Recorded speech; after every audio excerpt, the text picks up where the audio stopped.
Welcome to Heartbreak Chronicles. My name is James Carter. I'm 38 years old. I've been married to my wife Sophie for 12 years, and we have two children, 11-year-old daughter Lily and 9-year-old son Noah. Life had been dull and happy until 4.5 months ago, when Sophie got a new job at an up-and-coming advertising agency. I was genuinely happy for her when she gleefully told me the news. After all, she had been trying to make a breakthrough in the workplace. I thought it would be the beginning of her realizing her dreams, but little did I know that it would become the beginning of the collapse of our marriage. The changes are gradual. At first, she only occasionally mentioned her new coworkers with a tone of excitement I'd never heard before. She describes them as a group of independent and strong women who enjoy discussing gender injustice and social justice in the workplace. I didn't pay much attention to it, thinking it was just an adjustment period to a new environment. But it didn't take long for me to notice a change in her attitude. She started blowing up at me, picking on the way I did my chores, and even little things like me helping her with her coat could start an argument. She said it was a sign of male superiority, which baffled me. To make matters worse, her new friends gradually appear in our lives. It was a group of women I hated with all my heart, extreme feminists, always posing as victims, as if the world owed them something. I first met them when Sophie brought them home for dinner. I tried to be polite that night, but their words had me on pins and needles. One woman, Rachel, loudly chided me for being inherently sinful because I was a man, while another, Megan, mocked me for opening the door for Sophie, calling it a symbol of the patriarchy.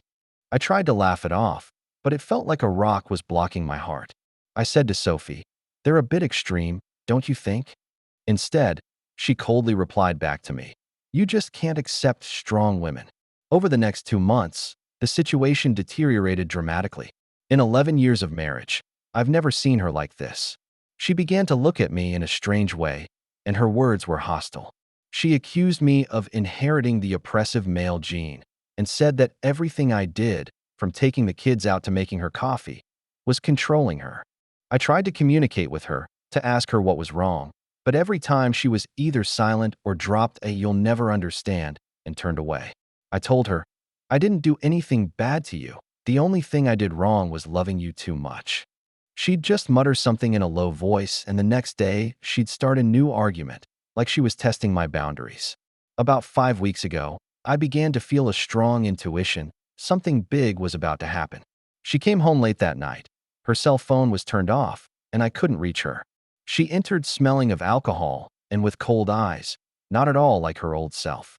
The next day I asked her where she'd been, but she downplayed it by saying, "You're too sensitive to care so much." But it was happening more and more, late nights, cold and distant, even starting to ignore me. I knew I couldn't play deaf and dumb anymore. I've got to get to the bottom of this. That night, she forgot her cell phone in the living room while taking a shower. I hesitated, but curiosity and unease overrode everything. I picked up her cell phone and entered the password. She hadn't changed it. It was still the date of our anniversary. The message logs were mostly deleted, but I managed to dig up a chat between her and Megan. They were discussing how to propose an open marriage to me. Megan writes, "Just say it's a trend in modern marriages, and he's a control freak if he doesn't agree." Sophie returned, "I'm going to mention it on the second Monday in December and see if he dares to object." I stared at the screen, my heart beating like a drum. In that moment, all the scattered clues pieced together: her indifference, her provocations, those late-night absences. She's betraying me. It's the second Monday in December, and the kids are at their grandparents' house for Christmas, so we were supposed to go over for a reunion later. But I knew there would be no reunion today, only a showdown. At breakfast, she stirred her coffee and pretended to speak absently. "James, what do you think of open marriages?" Her tone was light, like she was discussing the weather, but my heart felt like it had been hit with a hammer. I've long heard similar stories from the internet and know the routine of this conversation. I won't let her.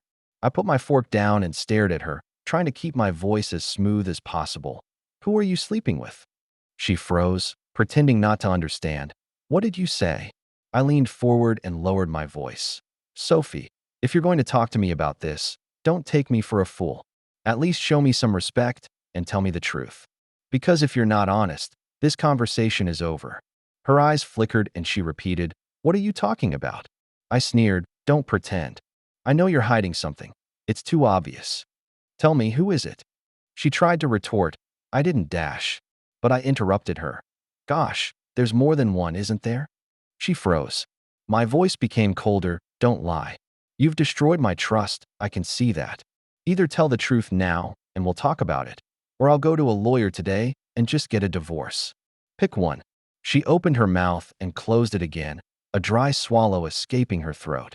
I understand. She finally whispered. After a few seconds of silence, she admitted it.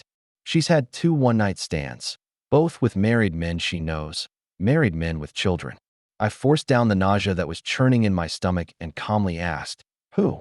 She hesitated, spitting out 2 names, Tom and Greg, both acquaintances she'd mentioned occasionally. I asked again, they have children? She nodded. I felt a wave of vertigo that not only was our family destroyed, but 2 others as well. Then, as if she'd gone out on a limb, she said with a hint of provocation, I'm also planning to sleep with one of my coworkers at work.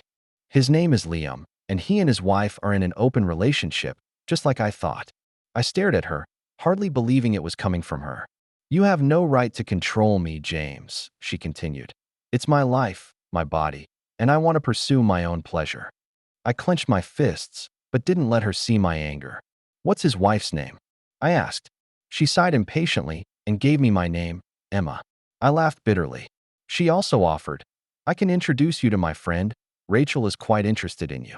I interrupted her coldly. I'm not interested. She shrugged like it didn't matter. This is where my patience ends. Give me the phone, I said. Surprisingly, she didn't resist, unlocked it, and handed it to me.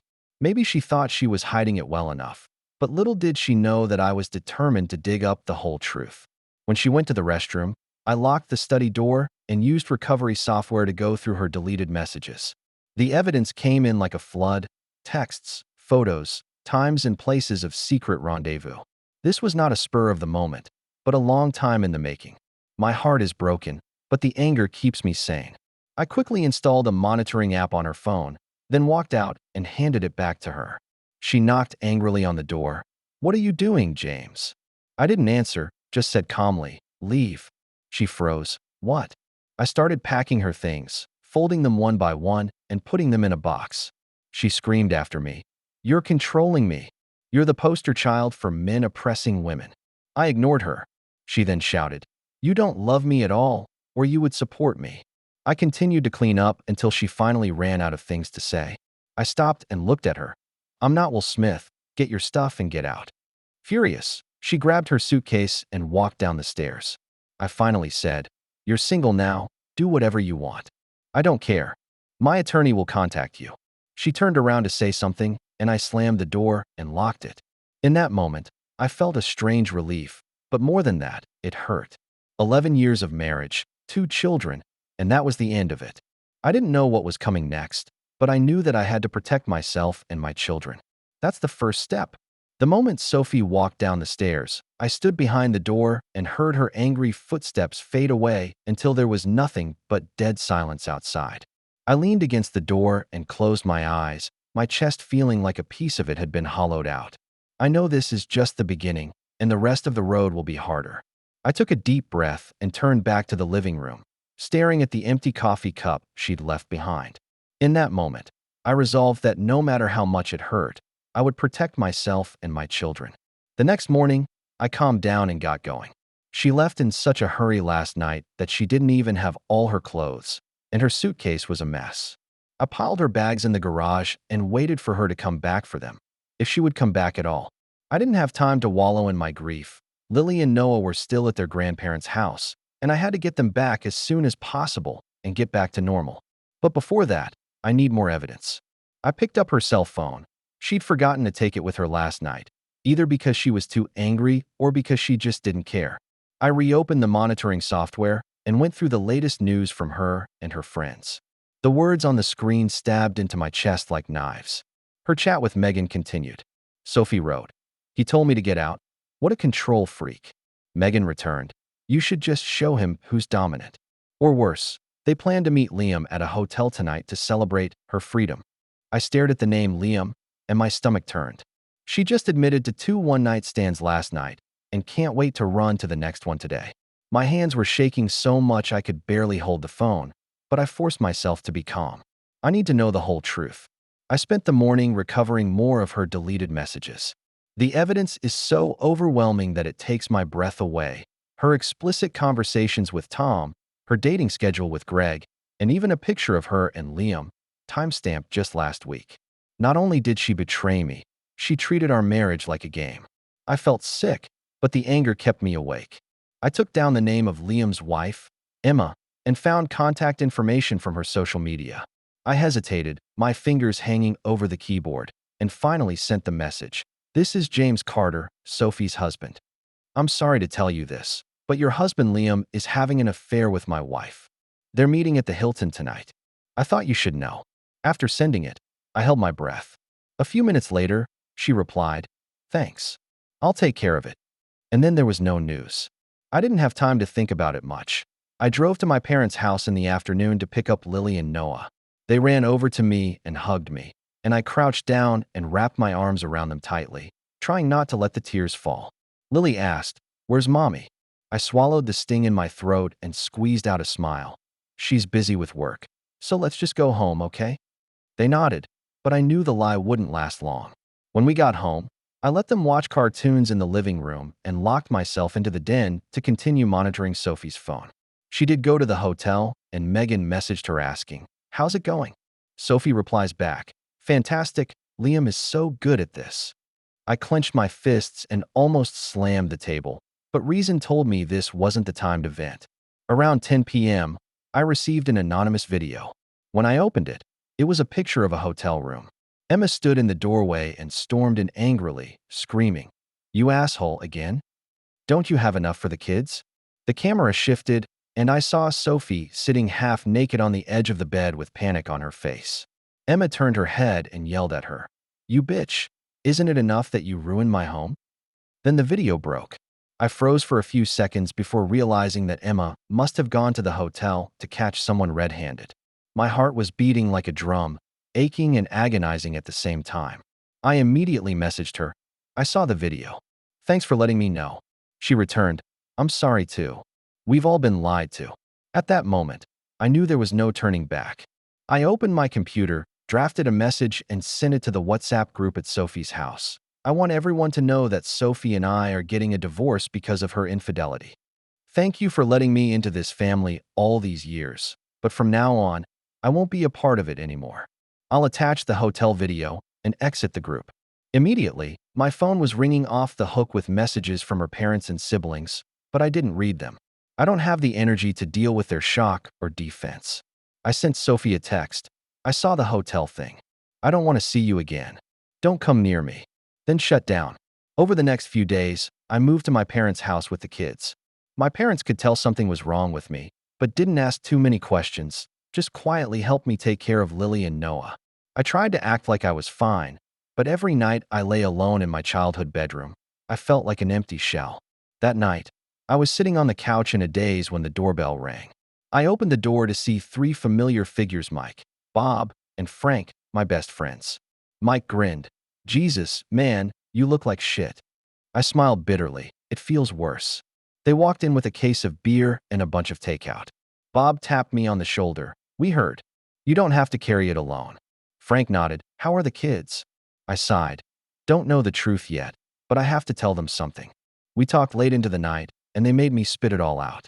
I talked about Sophie's betrayal, her new friends, the hotel. They didn't interrupt, just listened. Mike, the tough guy who lost his left forearm in the army, concluded, "It's like I lost my arm, James. You'll be sore for a while, but you always have to learn to live with the other hand."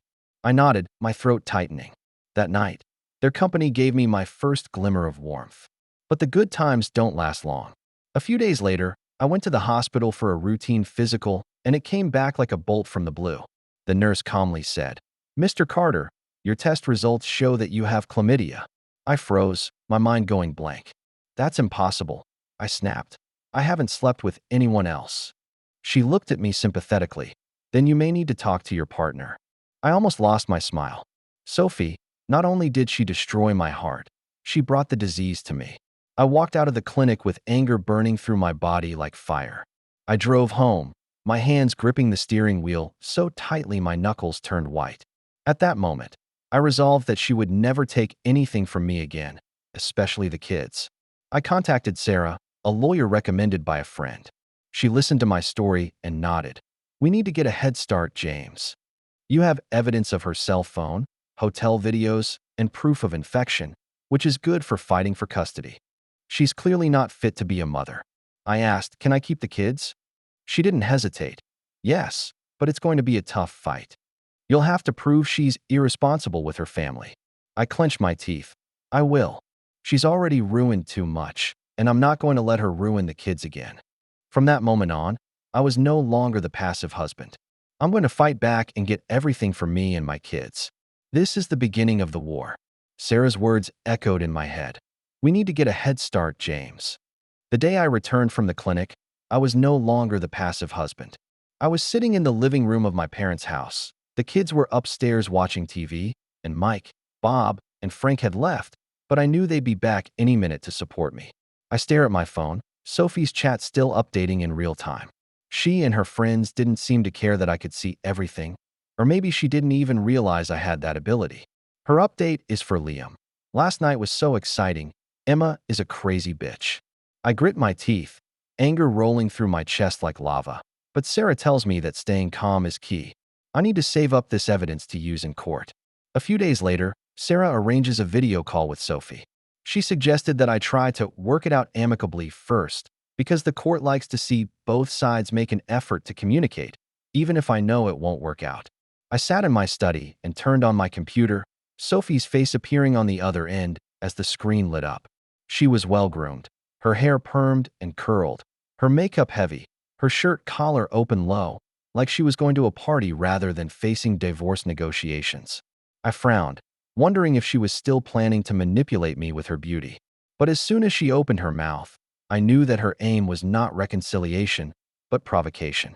She cocked her head and said with a tone of feigned relief, "You know, James, men of different races come in different sizes.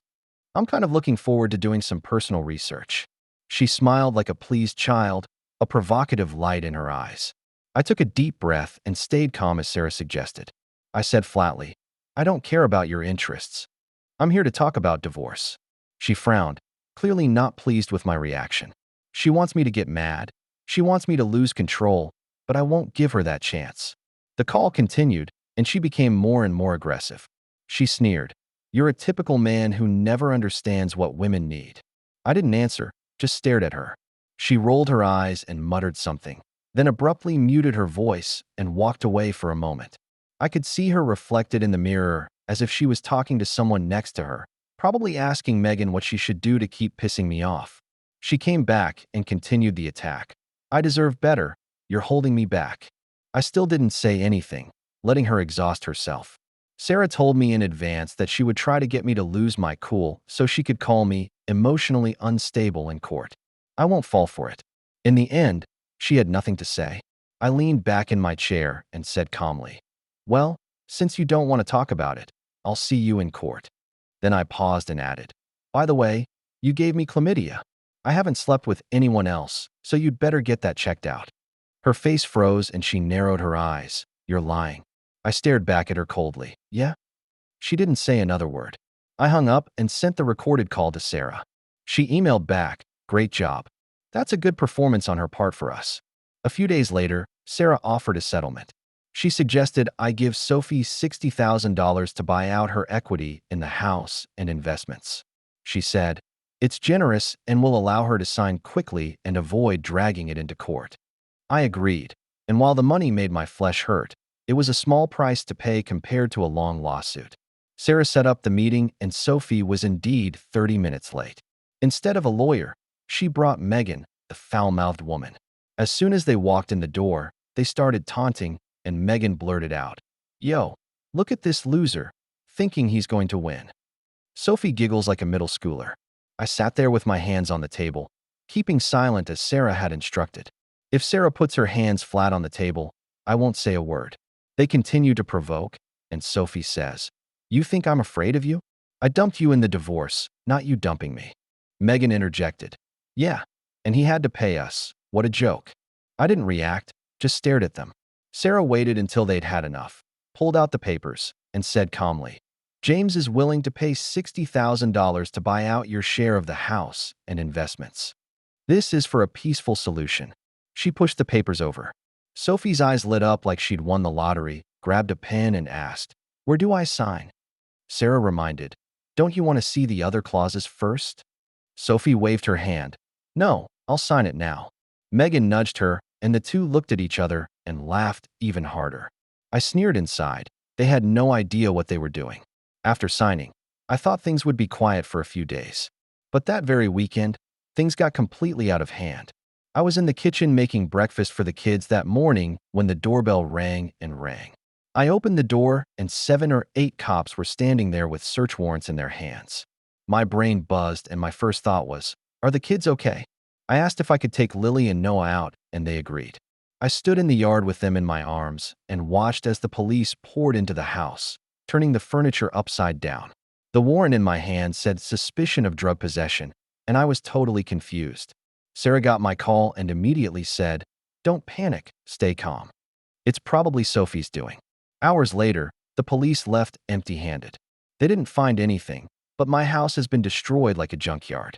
I gave a statement to the police stating that Sophie had moved out, that she was staying with her parents, and that I didn't know what she had done. Hanging up the phone, I sat paralyzed on the couch, feeling like the whole world was against me. Just then Sarah called, her voice urgent. James, you need to hear this. Sophie and her friends stole your car last night and crashed it into a house while drunk. They've all been captured. I froze for a few seconds before responding. My car?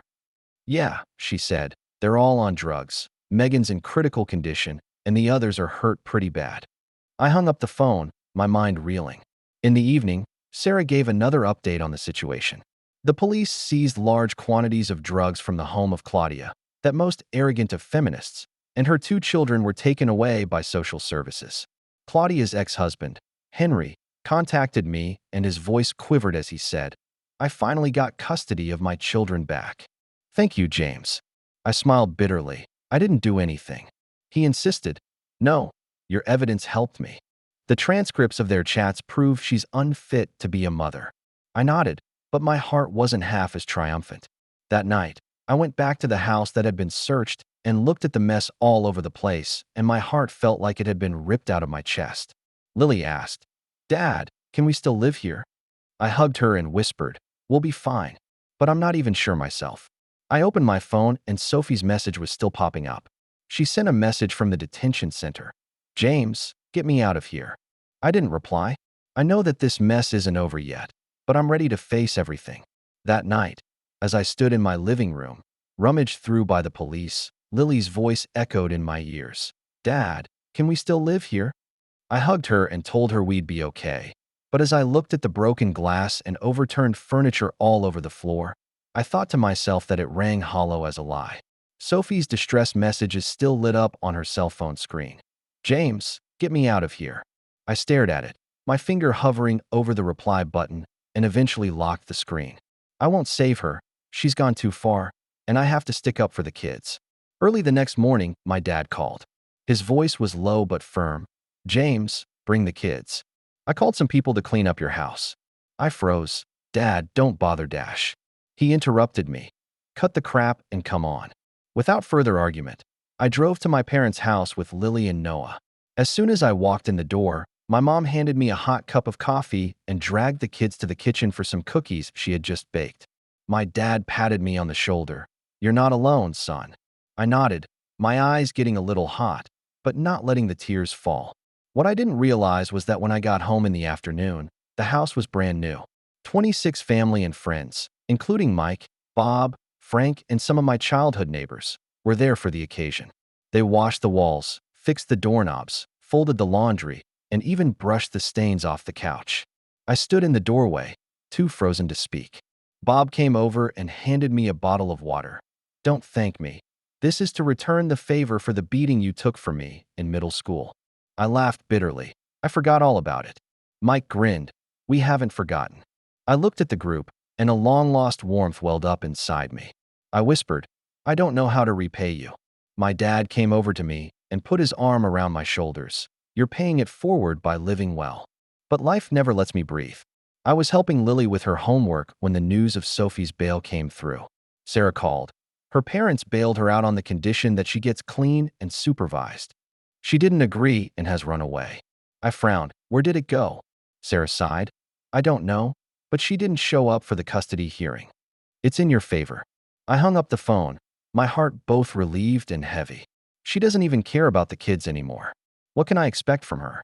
On the day of the custody hearing, I stood in the courtroom as Sarah laid out the evidence: Sophie's chat logs, hotel videos, the police report of her stealing a car and crashing into a house, and the medical certificate of her infection with my chlamydia. The judge was a serious, middle-aged woman who flipped through papers, occasionally looking up at me. Sophie didn't show up, and her absence felt like a silent sentence. The hearing lasted only half an hour, and the judge declared, James Carter gets full custody of Lily and Noah. The divorce agreement was executed in accordance with the settlement, and the $60,000 payment will be finalized in 4 to 6 months. I walked out of the courtroom a little weak in the knees. Sarah patted me on the back. You win. I smiled bitterly. That's not a win. A few days later, I received an unexpected phone call. It was the hospital that called. Sophie was admitted with a bloody face, broken teeth, and a fractured jaw. I froze for a few seconds before asking, what's going on? The nurse said, she's been attacked, and it's pretty bad. You're still her emergency contact. I hung up, called her parents, and took them with me. In the hospital room, Sophie lies in bed, her face swollen and almost unrecognizable. She opened her eyes to see me and said in a hoarse voice, Can I go home? I almost laughed and said coldly, Absolutely not. Her mom stood next to me, her tone firm. We're not going to give you a dime unless you get clean, stay sober for a year, and follow our rules. Sophie frowned like she wasn't listening and just whispered, I'm sorry I ruined everything. But she wouldn't even look at me, and I sighed. I don't believe you mean it. She was in the hospital for a few days, and I took the opportunity to look up her friend, the Megan who survived the crash. After she got better, I slipped her $50 and asked, Tell me the truth. She shrugged and took the money. Claudia was the head honcho and pulled Sophie in. She started out just for fun, then she got into drugs and started selling her body for money. She calls it freedom, but we all know she just can't stay away from that. My stomach lurched as I asked, Who was it that attacked her? She said, A couple of guys. Thought she gave Henry Claudia's chat. They threw her away after they beat her. I nodded, my mind full of images of Sophie's depravity. I left the hospital determined to be completely clean with her. But within a couple days, her dad called again, his voice shaking. James, she almost died in the park. My heart sank. What? She sent me a message like a suicide confession. She was freezing and passed out when I got there. He choked back a sob. She took a pill and almost didn't make it back. I was silent for a few seconds and told him that I had been monitoring her phone and knew she had sent that message. Where is she now? I asked. He sighed. After she was stabilized in the hospital, I filed for custody and sent her to mandatory rehab. She had no choice. I whispered, I haven't canceled her health insurance yet. I can help. But don't tell her I paid for it. He nodded. Thank you, James. From the hospital, I drove around the streets aimlessly. Sophie's self-destruction makes me angry and powerless. She went from that gentle wife to someone I didn't recognize, and all I could do was watch her fall. I went back to my parents' house, and Lily and Noah ran over to hug me. I knelt down, wrapped my arms tightly around them, and whispered, We're going to be okay. But I know that the road is still long. I leaned back on the couch at my parents' house. Lily and Noah curled up next to me with their favorite cartoon on the TV. The news that Sophie had been sent to mandatory rehab was like a stone in my heart. But I tried to look as calm as possible, at least in front of the kids. I wrapped my arms around them and whispered, We're going to be okay. But the words just came out of my mouth, and I felt like I was lying to myself. Sophie's suicide attempt left me both angry and exhausted. I didn't know if she could ever turn back, but I knew that I had to move forward with the kids. A few days later, I started packing up my things and preparing to move out of the house full of memories. Bob helped me find a new apartment not far from my parents' house, and the kids were able to continue attending their current school. I was packing when Henry called. His voice was low. James, I heard about Sophie. How is she? I sighed. She's in rehab and her situation is still unclear. What about your side? He paused. I got the kids back, but Claudia's gang is still messing around. I've got to tell you, the guys who beat up Sophie probably won't stop. I frowned.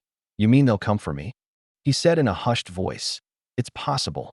They thought Sophie had given me the chat. I hung up the phone with a pang of unease. That night, I locked the doors and windows and checked Lily and Noah's room over and over again. The next day, I found Henry, sat in his living room, and asked bluntly, "What do I do?" He leaned back on the couch, his muscles tense, like a volcano ready to erupt. He said calmly, "I'll take care of it." I stared at him. "Are you sure?" He nodded, the corners of his mouth turning up slightly. "I have my ways." 2 days later, he called again, his tone relaxed. "It's solved. Those two guys won't bother you anymore." I asked, "How did you get it?" He let out a laugh. "I took them to the police station and they confessed all on their own. Trust me, they won't dare move again." Relieved and grateful, I said, "Henry, I owe you one." He said tersely, "You helped me get the kid. We're even." Life finally seems to be picking up a bit. The new apartment is packed up and the kids are starting to get used to their new surroundings. I told them that Mom was very sick and was in the hospital. They didn't cry when they heard it. Lily just asked, "Is she going to be okay?" I stroked her head. "I hope it will."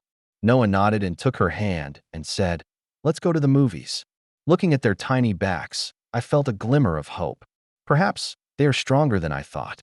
But just when I thought things were going to get better, the bad news came.